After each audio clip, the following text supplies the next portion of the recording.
बोलिए सत्यनारायण भगवान की जय। मोर मुकुट बंशी वाले की जय। गुरुर्ब्रह्मा गुरुर्विष्णु गुरुर्देवो महेश्वरः। गुरु साक्षात् परब्रह्म तस्मै श्री गुरुवे नमः। सच्चिदानंद रूपाय विश्वोत्पत्त्यादिहेतवे तापत्रय विनाशाय श्री कृष्णाय वयं नमः। श्री सत्यनारायण भगवान की कथा। प्रथम अध्याय। एक समय की बात है, नैमिषारण्य तीर्थ में शोनकादि 88,000 ऋषियों ने सूत जी महाराज से पूछा, इस कलयुग में वेद विद्या रहित मनुष्यों को प्रभु की भक्ति कैसे मिलेगी तथा उनका उद्धार कैसे होगा। हे मुनिश्रेष्ठ, कोई ऐसा तप बतलाइए जिससे थोड़े समय में पुण्य की प्राप्ति हो जाए और मनवांछित फल मिल जाए। इस प्रकार की कथा सुनने की हम इच्छा रखते हैं। सर्व शास्त्रों के ज्ञाता सूत जी महाराज बोले, हे वैष्णव में पूज्य, आप सभी ने प्राणियों के हित की बात पूछी है, इसलिए एक ऐसे श्रेष्ठ व्रत को आप लोगों को बताऊंगा जिसे नारद जी ने भगवान श्री हरि लक्ष्मी नारायण जी से पूछा था और लक्ष्मीपति ने मुनि श्रेष्ठ नारद जी से कहा था, आप सब इसे ध्यान पूर्वक सुनिए। एक समय की बात है, योगीराज नारद जी दूसरों के हित की इच्छा लिए अनेक लोकों में भ्रमण करते मृत्यु लोक में आ पहुंचे। यहाँ उन्होंने अनेक योनियों में जन्मे प्रायः सभी मनुष्यों को अपने कर्मों द्वारा अनेकों दुखों से पीड़ित देखा। उनका दुख देख नारद जी सोचने लगे, कैसा यत्न किया जाए जिससे इनके सारे दुखों का अंत हो जाए। इसी विचार पर मनन करते हुए विष्णु लोक में गए। वहां देवों के ईश नारायण की स्तुति करने लगे, जिनके हाथों में शंख चक्र गदा और पद्म थे, गले में वरमाला पहने थे। नारद जी वहां पहुंच करके सबसे पहले स्तुति करते हैं, हे भगवान, आप अत्यंत शक्ति से संपन्न है, मन तथा वाणी भी आपको नहीं पा सकती है। आपका आदि मध्य और अंत नहीं है। निर्गुण स्वरूप सृष्टि के कारण भक्तों के दुखों को दूर करने वाले आपको मेरा बारंबार नमस्कार है। नारद जी की स्तुति सुनकर के श्री हरि विष्णु बोले, हे मुनिश्रेष्ठ, आपके मन में क्या है? आप किस काम से यहाँ पधारे हैं? उसे निसंकोच कहिए। इस पर नारद मुनि बोले कि मृत्युलोक में अनेक योनियों में जन्मे मनुष्य अपने कर्मों के द्वारा अनेकों दुखों को भोग रहे हैं। हे नाथ, यदि आप मुझ पर दया रखते हो तो कृपा करके बताइए कि मनुष्य थोड़े से प्रयास से ही अपने सभी दुखों से कैसे छुटकारा पा सकता है। श्री हरि भगवान बोलते हैं, हे नारद, मनुष्यों की भलाई के लिए तुमने बहुत अच्छी बात पूछी है। जिसके करने से मनुष्य मोह से दुख से छूट जाता है, वह मैं तुमसे कहता हूं, सुनो। स्वर्गलोक व मृत्युलोक दोनों में एक दुर्लभ व्रत है जो पुण्य देने वाला है। तुम्हारे प्रेम के कारण उसे सुना रहा हूं। श्री सत्यनारायण भगवान का यह व्रत अच्छी प्रकार से करके, विधि विधान से इस व्रत को संपन्न करके मनुष्य सभी प्रकार के सुखों भोग करके अंत में मोक्ष को प्राप्त कर लेता है। श्री हरि नारायण के वचन को सुनकर के नारद जी बोले, उस व्रत का क्या फल है और क्या विधान है? यह व्रत किसने किया था? इस व्रत को किस दिन करना चाहिए? सब कुछ विस्तार से बताइए। नारद जी की बात को सुनकर के भगवान हरि विष्णु बोले, दुख व शोक को दूर करने वाला यह सभी स्थानों पर विजय दिलाने वाला है। मानव को भक्ति व श्रद्धा के साथ शाम के समय भगवान सत्यनारायण की पूजा धर्म परायण होकर के ब्राह्मणों और बांधवों के साथ करनी चाहिए। भक्ति भाव से नैवेद्य केले का फल, घी, दूध और गेहूं का आटा सवाया ले। गेहूं के स्थान पर साठी का आटा, शक्कर अथवा गुड़ लेकर के सभी भक्षण योग्य पदार्थों को मिला करके भगवान को भोग लगाए। ब्राह्मणों सहित बंधु बांधवों को भोजन करवावे, उसके बाद स्वयं भोजन करे। भजन कीर्तन के साथ में भगवान की भक्ति में लीन हो जाएं। इस तरह सत्यनारायण भगवान की कथा का जो है यह व्रत करने से मनुष्य की सारी इच्छाएं निश्चित पूरी हो जाती है। इस कली काल में, कलयुग में, मृत्युलोक में मोक्ष का यही एक सरल उपाय है। श्री स्कंद पुराणे रेवाखंडे सत्यनारायण व्रत कथायां महा प्रथम पुष्प श्री सत्यनारायण अर्पणमस्तु। बोलिए श्री सत्यनारायण भगवान की जय। अथ द्वितीयो अध्याय। सूत जी महाराज बोले, हे ऋषियों, जिसने पहले समय में इस व्रत को किया था उसका इतिहास कहता हूँ, ध्यान से सुनो। सुंदर काशीपुरी नगरी में एक गरीब ब्राह्मण रहता था। भूख प्यास से परेशान होकर के इस पृथ्वी पर इधर उधर भ्रमण करता था। ब्राह्मणों से प्रेम करने वाले भगवान ने एक दिन ब्राह्मण का वेश धारण करके उस निर्धन के पास जाकर के पूछा, हे विप्र, नित्य दुखी होकर के तुम पृथ्वी पर क्यों घूमते रहते हो? हे दीन, आखिर तुम्हें किस प्रकार का दुख है? वह दीन ब्राह्मण बोला कि मैं निर्धन ब्राह्मण हूं और भिक्षावृत्ति के लिए नगर में पृथ्वी पर भ्रमण करता हूं। हे भगवान, यदि आप इसका कोई उपाय जानते हो तो कृपा करके मुझे बताइए। वृद्ध ब्राह्मण कहते हैं कि सत्यनारायण भगवान का जो मनोवांछित फल देने वाला पूजन है उसको तुम करो। उसको करने से सारे दुखों से तुम मुक्त हो जाओगे। वृद्ध ब्राह्मण बनकर के आए सत्यनारायण भगवान उस निर्धन ब्राह्मण को व्रत का सारा विधान बता करके वहीं पर अंतर्ध्यान हो गए। ब्राह्मण मन ही मन सोचने लगा कि जिस व्रत को वृद्ध ब्राह्मण कह करके मुझसे गए हैं उसे मैं अवश्य ही करूंगा। ऐसा उसने मन में निश्चय कर लिया। अब उसे रात भर नींद नहीं आई। प्रातःकाल जल्दी उठ करके सत्यनारायण भगवान के व्रत का निश्चय करके भिक्षावृत्ति के लिए नगर में निकल गया। उस दिन उस ब्राह्मण को भिक्षावृत्ति में बहुत सारा धन मिला, जिससे उसने बंधु बांधवों के साथ विधि विधान से सत्यनारायण भगवान का व्रत पूजन संपन्न किया। भगवान श्री सत्यनारायण का व्रत संपन्न करने के बाद वह गरीब ब्राह्मण सभी दुखों से छूट गया और अनेक प्रकार की संपत्तियों से युक्त हो गया। उसी समय यह ब्राह्मण हर एक माह सत्यनारायण भगवान का पूजन अर्चन करने लगा था। इस तरह सत्यनारायण भगवान के व्रत को जो मनुष्य करेगा वह सभी प्रकार के पापों से छूट करके अंत समय में मोक्ष को प्राप्त हो जाएगा।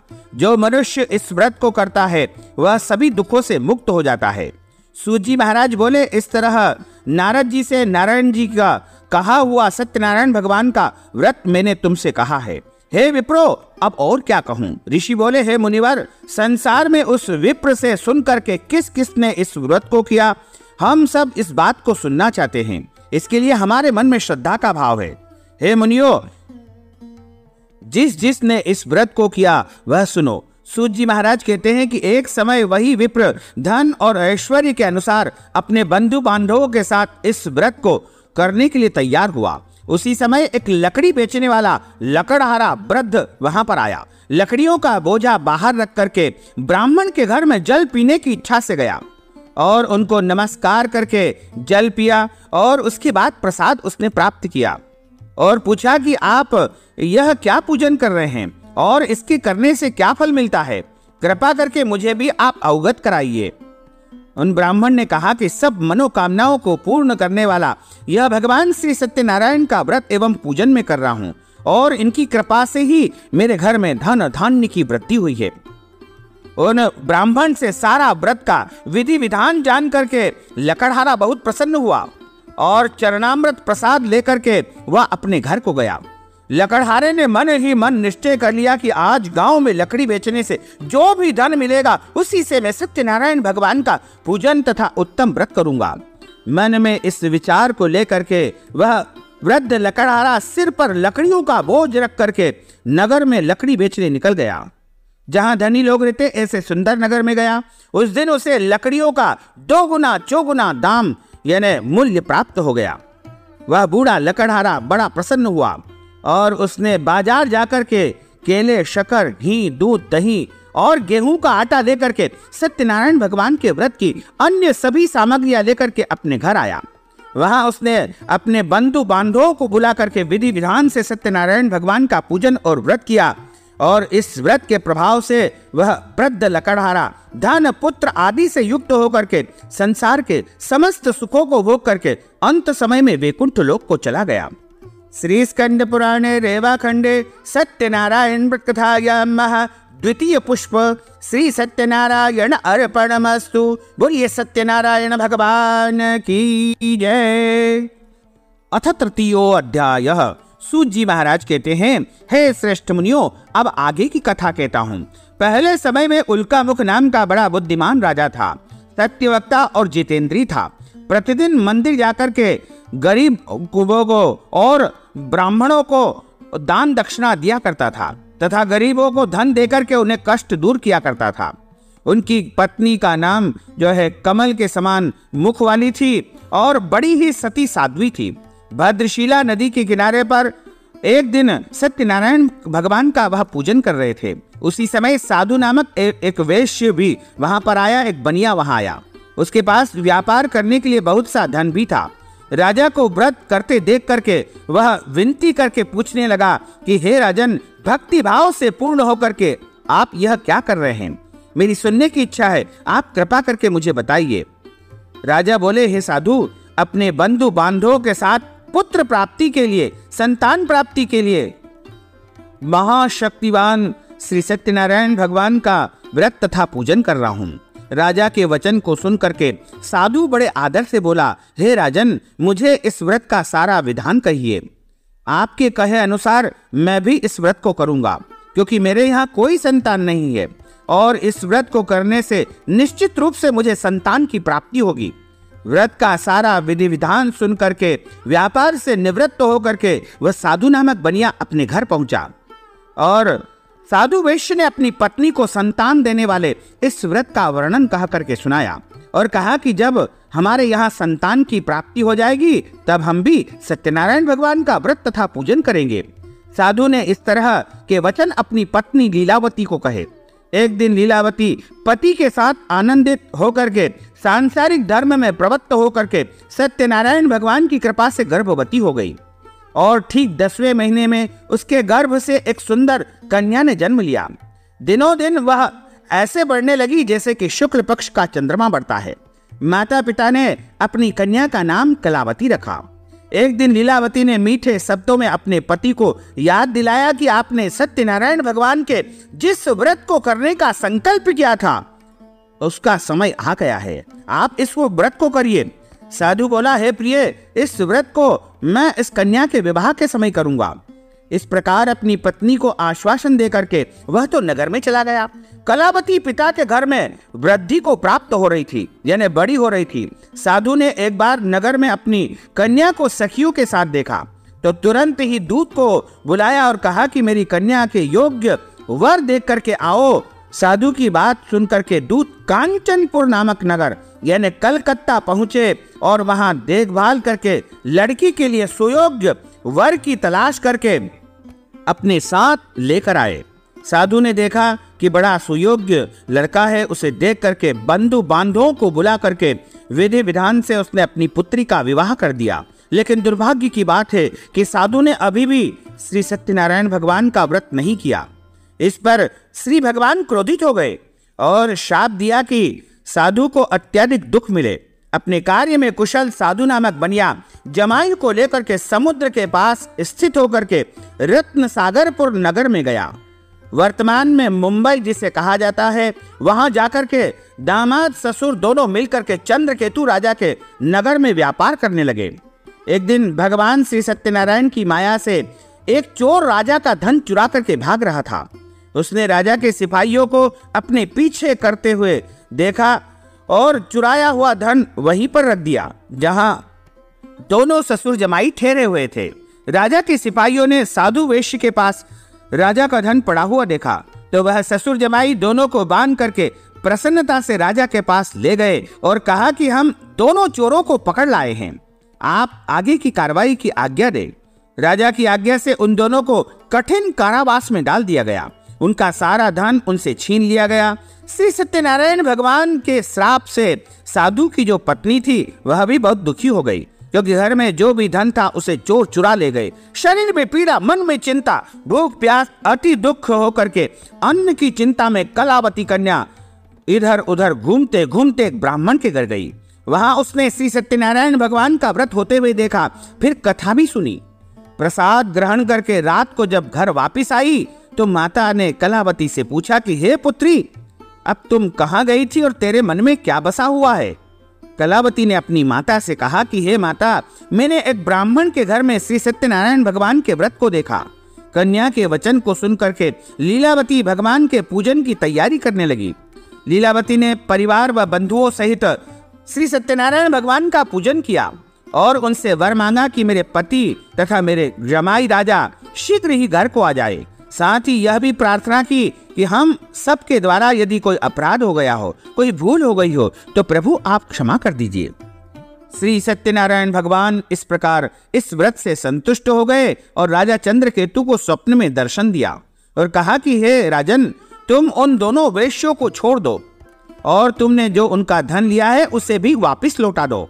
अगर ऐसा नहीं किया तो मैं तुम्हारा धन, राज्य व संतान सभी को नष्ट कर दूंगा। राजा को यह सब कह करके अंतर्ध्यान हो गए। प्रातःकाल सभा में राजा ने अपना स्वप्न सभी को सुनाया। फिर बोले कि वणिक पुत्रों को कैद से मुक्त करके सभा में लाओ। दोनों ने आते ही राजा को प्रणाम किया। राजा मीठी वाणी में बोला, हे महानुभावों, भाग्यवश ऐसा कठिन दुख तुम्हें प्राप्त हुआ था, लेकिन अब तुम्हें कोई भय नहीं है। ऐसा कहकर राजा ने उन दोनों को नए वस्त्र आभूषण पहनाए और जितना धन उनका लिया था उसे दोगुना करके उन्हें ससम्मान वहां से विदा कर दिया गया। वो दोनों राजा को नमस्कार करके अपने घर की तरफ प्रस्थान करते हैं।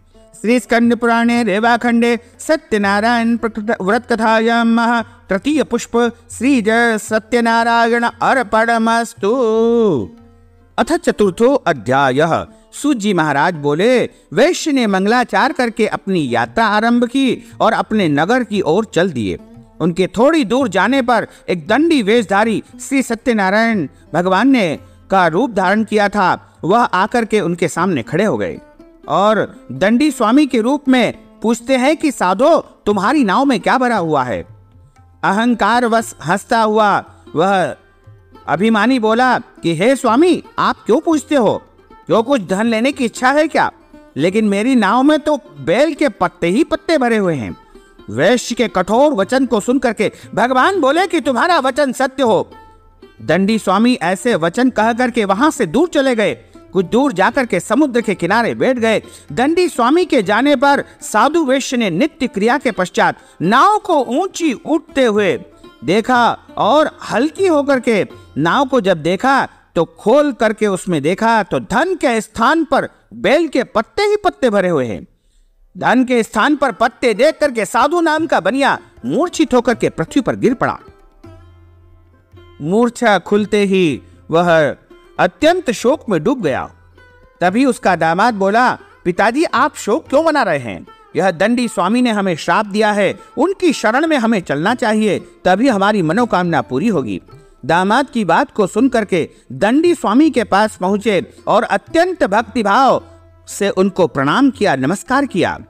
बोले, मैंने आपके सामने जो असत्य वचन कहे हैं उनके लिए मैं आपसे क्षमा प्रार्थना करता हूं।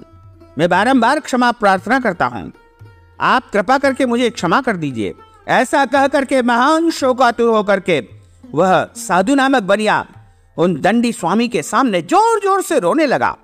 तब दंडी स्वामी बोले, हे वणिक पुत्र, मेरी ही आज्ञा से तुमको बारंबार दुख प्राप्त हुआ है। मैं कोई और नहीं, स्वयं सत्यनारायण हूं। तुम मेरी पूजा से बहिर्मुख हो गए हो।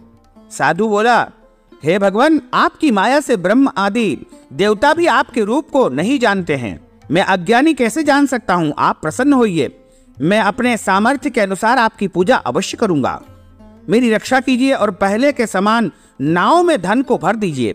साधु वेश्य के भक्ति पूर्वक वचन को सुनकर के भगवान उसी समय प्रसन्न हो गए और उसकी इच्छा के अनुसार वरदान देकर के अंतर्ध्यान हो गए।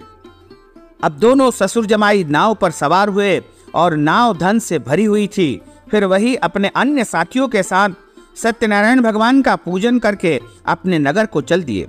जब उनका नगर समीप आ गया तो दूत को घर पर खबर करने के लिए भेज दिया गया। दूत साधु की पत्नी को प्रणाम करके कहता है कि सेठ जी अपने दामाद के सहित बहुत सारा धन लेकर के नगर के निकट आ चुके हैं। दूत की बातों को सुनकर के साधु की पत्नी लीलावती ने बड़े हर्ष के साथ सत्यनारायण भगवान का पूजन करके अपनी पुत्री कलावती से कहा कि मैं अपने पति के दर्शन करने जा रही हूँ, तुम भी पूजन कार्य पूर्ण करके शीघ्र चली आना। माता के ऐसे वचन को सुन करके कलावती जल्दी में पूजन तो पूर्ण कर लिया, लेकिन भगवान का प्रसाद छोड़ करके अपने पतिदेव के दर्शन करने के लिए चली आई और प्रसाद की अवज्ञा के कारण श्री सत्यनारायण भगवान उस से रुष्ट हो गए और नाव सहित उसके पति को पानी में डुबो दिया गया। कलावती अपने पति को वहां न देख करके रोती हुई पृथ्वी पर गिर पड़ी। नौका को डूबा हुआ देख करके, कन्या को रोता हुआ देख करके साधु दुखी होकर के बोला कि हे प्रभु, मुझसे या मेरे परिवार से जो कोई भूल हुई उसे आप क्षमा कर दीजिए। साधु के दीन वचन को सुन करके भगवान सत्यनारायण प्रसन्न हुए और आकाश से आकाशवाणी होती है, हे साधु, तेरी कन्या मेरा प्रसाद छोड़ करके चली आई है, इसलिए इसका पति अदृश्य हो गया है। यदि घर जाकर के पुनः प्रसाद ग्रहण करेगी तो निश्चय ही इसे पति की प्राप्ति हो जाएगी। ऐसी आकाशवाणी को सुनकर के कलावती कन्या तत्काल घर पहुंचती है और प्रसाद प्राप्त करती है, प्रसाद ग्रहण करती है और फिर आकर अपने पतिदेव का दर्शन करती है। उसके बाद साधु अपने बंधु बांधवों से श्री सत्यनारायण भगवान का विधि विधान से पूजन करता है और इस लोक में सुख भोग करके और प्रत्येक पूर्णिमा और संक्रांति को अपने घर जाकर के विधिवत जो है वह भगवान का पूजन करता है और अंत समय में वह वैकुंठ लोक को प्राप्त कर लेता है।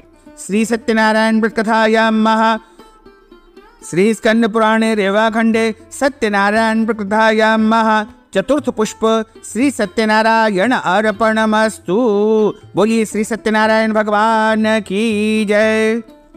अथ पंचमो अध्याय। सूत जी महाराज बोले, हे ऋषियों, मैं और भी एक कथा सुनाता हूँ, उसे ध्यान पूर्वक सुनो। प्रजा पालन में तत्पर एक तुंगध्वज नाम का राजा था। उसने भी भगवान का प्रसाद त्याग करके बहुत दुख पाया था। एक बार वन में जाकर के वन्य पशुओं को मार करके वह एक वट वृक्ष के नीचे जाकर के बैठ गया। वहां उसने ग्वाल बालों को भक्ति भाव से अपने बंधुओं के सहित सत्यनारायण भगवान का पूजन करते हुए देखा। अहंकारवश राजा उन ग्वाल बालों के पास नहीं गया और न ही भगवान को उसने प्रणाम किया। बाद में जब ग्वाल बालों ने देखा कि राजा तो विश्राम कर रहे हैं, तो राजा के पास भगवान का प्रसाद ला करके रख दिया। राजा की जब निद्रा देख टूटी तो उसने प्रसाद का अनादर कर दिया और अपने घर चला गया। इससे राजा का सब कुछ तहस नहस और नष्ट हो गया। उसके 100 पुत्र, धन धान्य सब कुछ उसका नष्ट हो गया। तब वह समझ गया कि भगवान की पूजा का मैंने अपमान किया है, उनके प्रसाद का मैंने अनादर किया है, इस कारण यह सब गति हुई है। वह दोबारा ग्वाल बालों के पास पहुंचा और विधि पूर्वक पूजा करके प्रसाद प्राप्त किया। सत्यनारायण भगवान की कृपा से सब कुछ पहले जैसा हो गया और बहुत समय तक इस पृथ्वी पर सुख भोगने के बाद अंत समय में उस राजा को स्वर्ग लोक की प्राप्ति हुई। जो मनुष्य परम दुर्लभ इस व्रत को करेगा तो भगवान सत्यनारायण की अनुकंपा से उसे धन धान्य की प्राप्ति होगी। निर्धन धनी हो जाता है और भय मुक्त होकर के जीवन जीता है।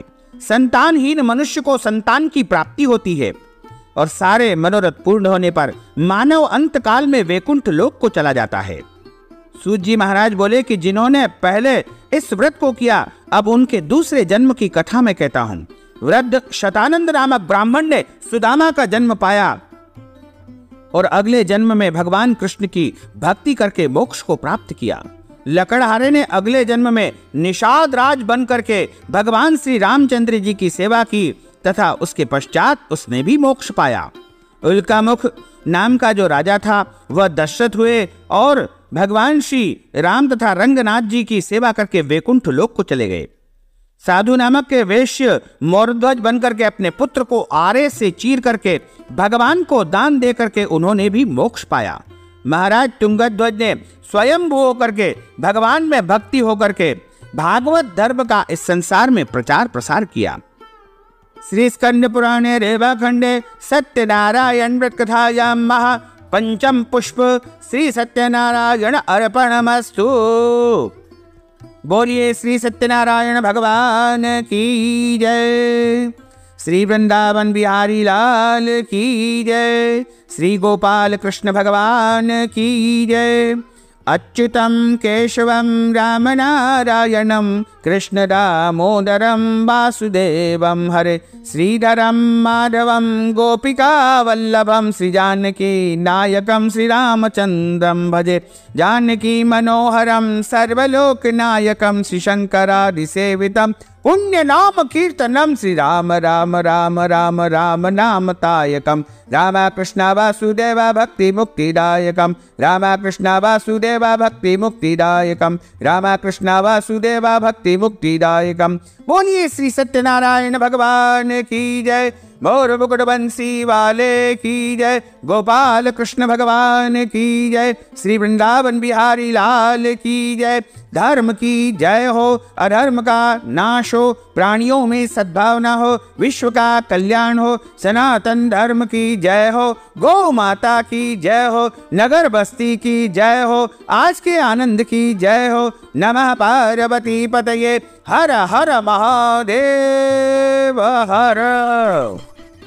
ओम जय लक्ष्मी रमणा स्वामी, जय लक्ष्मी रमणा, सत्यनारायण स्वामी, सत्यनारायण स्वामी, जनपातक हरणा। ओम जय लक्ष्मी रमणा, रत्न जडित सिंहासन अद्भुत छबिराजे, स्वामी अद्भुत छबिराजे। नारद करत निरंजन, नारद करत निरंजन, घंटा ध्वनि बाजे। ओम जय लक्ष्मी रमणा, प्रगट भये कलिकारण, द्विज को दर्श दियो, स्वामी द्विज को दर्श दियो। बूढ़ो ब्राह्मण बनकर, बूढ़ो ब्राह्मण बनकर, कंचन महल कियो। ओम जय लक्ष्मी रमणा, दुर्बल भील कठारो, जिन पर कृपा करी, स्वामी जिन पर कृपा करी।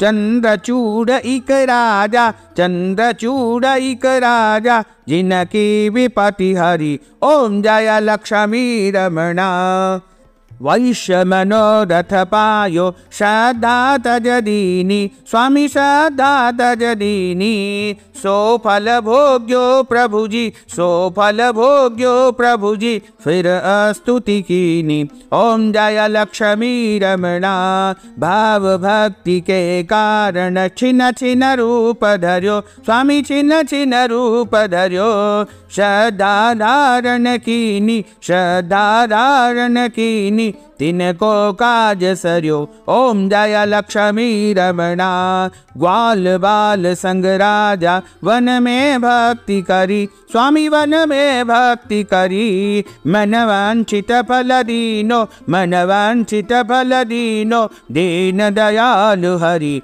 ओम जय लक्ष्मी रमणा, चढ़त प्रसाद सवायो, कदली फल मेवा, स्वामी कदली फल मेवा। धूप दीप तुलसी से, धूप दीप तुलसी से, राजी सतदेवा। ओम जय लक्ष्मी रमणा, सत्यनारायण स्वामी की आरती जो कोई नर गावे, स्वामी जो कोई नर गावे। कहत शिवानंद स्वामी, जपत हरा हर स्वामी, मन वांछित फल पावे। ओम जय लक्ष्मी रमणा, जय लक्ष्मी रमणा, स्वामी जय लक्ष्मी रमणा। सत्यनारायण स्वामी, सत्यनारायण स्वामी, जनपातक हरणा। ओम जय लक्ष्मी रमणा।